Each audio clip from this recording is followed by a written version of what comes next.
All right, let's go. Welcome to the CBS News Minnesota Morning Update. I'm Jason DeRusha. It's Thursday. Do you know where your coffee is? Yeah. Sean here. Sean, who is our floor director today, a fine WCCO technical skilled employee, this morning got a text at 4:02, and the text said, "Do you know you're on the schedule today?" And at 4:03, the response was, "Nope, on my way." On my way. And he was here to start the show at 4:30 this morning. He actually was here in studio before I was, but my arrival in studio at 4:30 every morning is dramatic. Okay, let's show you the weather forecast. I'm always on time for the 7:30 CBS News Minnesota Morning Update. Largely because I have to be here for a 7:26 television update. Here is your weather. Fine. It's going to be fine. I don't know. What do you say about today? Cloudy. Fine. Average high is about, 47, so it's fine. Have a fine day. Let's talk about this as more people come back to work in person. And we had a bunch of people in the building yesterday for the first time since they came in once in December, and then that was it. For 2 years. So when you have to go back to work, sometimes you have to learn your coworkers' habits. And a new survey takes a look at the most annoying coworker habits. Let's roll that beautiful coworker footage. Yep. Quality Logo did a survey. Look at this guy. Hey. I love this video. Where'd we get that shot? Did we shoot this video? Cubicle farm, empty cubicle farms. Anyway, here are the most annoying things. Number one, being interrupted. Men, we're talking to you. Stop interrupting people at work. Number two, taking credit for somebody else's work. That's awful. Number three, oversharing. I was surprised at that. Perhaps because I am an oversharer. I like when people overshare. I enjoy it. Zoom meetings, people annoyed by slow responses, background noise, and eating on camera. So what are some of your top pet peeves with your coworkers? Lay it on us. Annoying coworker habits. We'd love to have your feedback on the Facebook page, or you could leave it on Twitter, wherever you're watching this. If you're watching this on Pluto TV, on CBS News Minnesota, just scream your feedback at the set. That's fine. That's how we used to do it in TV. It was great. A couple breaking stories in the overnight hours. First, driver of an SUV, and I'm very curious about this because this SUV slammed into a hospital in Shakopee. And I've been to this hospital many times. A friend of mine used to run it, and I've done some charity work for St. Francis Medical Center in Shakopee. And it is way set back off of the road. So it's a campus. So it's not like someone was driving down the road, lost control, and accidentally slammed into the building. This just doesn't make a lot of sense. Allina Health is one of the outfits that runs this hospital. They say nobody inside was hurt. Patient care was not interrupted. But this is like the oncology department there. And a Jeep just like slammed right into the building.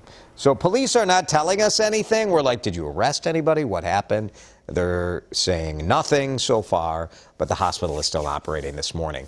What's going on with the teachers and the educators strike? It looked like they were close, and now it looks like they've moved further apart. Students have been out of school now for 2 weeks, and teachers and educators, think of them. They also have been going without pay now for 3 weeks.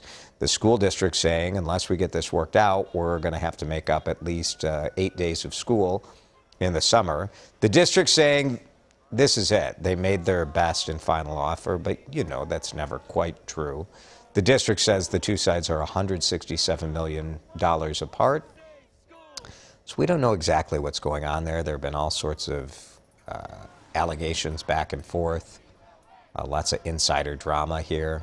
But the fact remains, teachers are sacrificing a lot, going without pay, and so are families in the district as they're coping with another week of kids out of school. They will not be in school again today. MnDOT crews are going to be out fixing part of 35W. Look at this video from traffic cameras. This is near Roseville. This is 35W where it splits off into 36. Whoops. What happened to the retaining wall? Part of it fell. You can see where it yanked away from the side of the road. Must have been the temperature changes and the wetness maybe in the road. I don't know, but this is a failure of the highway there. So MnDOT saying the right lane and the shoulder will remain closed while they fix that retaining wall. Some new census data out this morning and really painting an interesting picture of what happened in the United States during 2021. Pandemic was raging still. People were maybe making choices after the first year of work from home as to where they were going to locate. College students all over the place. So here's what we have. New estimates show Hennepin County's population for the first time in a long time dropped, and rather significantly, nearly 14,000 residents, and that includes Minneapolis. Ramsey County includes St. Paul, down by about 8,200 people. And the state demographer Susan Brower told the Star Tribune she thinks because of the pandemic, you had college students who were deferring. So they didn't come to the U, they didn't come to St. Thomas, McAllister, whatever. And so they didn't come to the Twin Cities. So those people are gone. Students who had moved here to go to school moved home. So that's a factor. And another factor, she said, is early retirements. People who are 55 plus, lots of data showing that age cohort retired early. So all of those factors contributing, but it's too early. She says, is this a one-year thing? Is this a trend? We don't know. Did crime concerns affect things? Hard to say. And the reality is when you look at housing sales in the Twin Cities, there are people who moved out of Minneapolis and St. Paul, perhaps because of crime concerns, but those homes were bought. So people were moving in as well. So the net effect, we don't really know. Speaking of home sales, did you get your property valuation notice? Every year, I'm always curious to see it because you have mixed feelings. On the one hand, when your property value goes up, you're like, high five, my house is worth more. And then you're like, oh, I bet a property tax bill comes with this. Here's the median increase for Ramsey County suburbs. 14% hike in home value. That's pretty significant. Some Twin Cities homeowners are telling us they saw double that amount. Personally, I'm in a Hennepin County suburb. I saw about a 23% increase in my home value, which is great, other than it doesn't really do me any good right now. When we asked the experts, why are these valuations up so high? They said, look, you saw the housing market. People were offering way over the asking price. You do have some options if you think your valuation is too high, but you're probably wrong. So I'll say that. Ramsey County assessor says you can appeal to them by calling the assessor's office, but just know that they're going to send someone to your house to inspect the outside and inside. Most people, sometimes they do not want us to let us into their home because they've done some major remodeling or a kitchen remodeling that we may not have in our information. I don't need you seeing my kitchen. Now, if your house is a dumpster fire inside, by all means, please invite them over so you can say, look how crappy my house is. Who would buy this dump? So then maybe you have a shot. Truth is, your house, people are mad about this. I get it, but your house is worth more. Everybody saw what's been going on with the housing market. Now, this doesn't exactly, just because your housing value went up 22% does not mean your property tax will go up 22%. So the cities will set their property tax rate, and that takes into account the fact that if overall everything's going up. So you'll see what it means, but if you do want to appeal it, you usually have until about mid-June. So get to work on that, but it is an uphill battle. March Madness continuing today. Da da da da da da da da da da da da. Sweet 16. 3 top seeds still in. We've been talking about all the upsets. Those usually happen in the first 2 rounds, and now things settle down. We'll see. Gonzaga, Arizona, Kansas. I hate Kansas. It's because we have always had a couple of Kansas alums in our newsroom that are assertive. There are a couple schools I hate, Kansas and Mizzou. Oh, do I hate Mizzou. We're cheering for St. Peter, right? They're the underdog. They'll be the Peacocks. They'll be playing number 3 Purdue, and that's tomorrow. But Gonzaga in action today at 6 o'clock right here on the Big 4, so check that out. The Vikings have a new head coach, as you probably know, and I had the chance to hang out a little bit and talk with Kevin O'Connell yesterday. We were over at the Vikings Museum, and O'Connell said, Excellence is what he expects.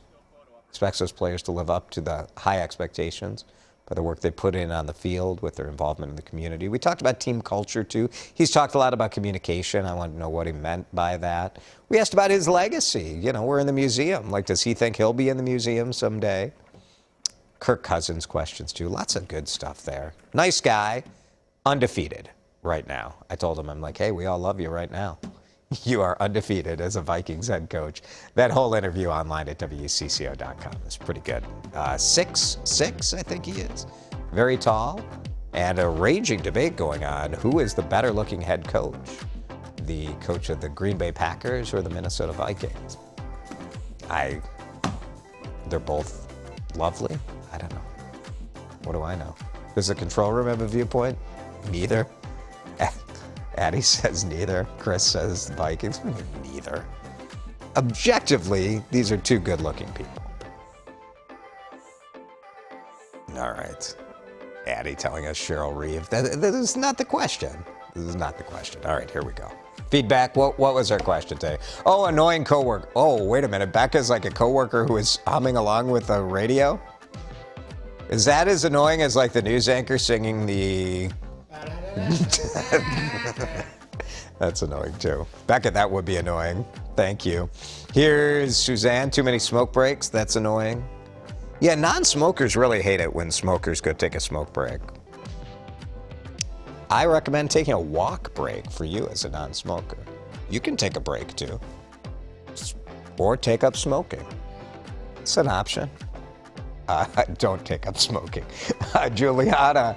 Talking in circles and jargon. Oh, I was learning about the latest jargon that people are using around the station. The deck. There's a lot of talk about the deck.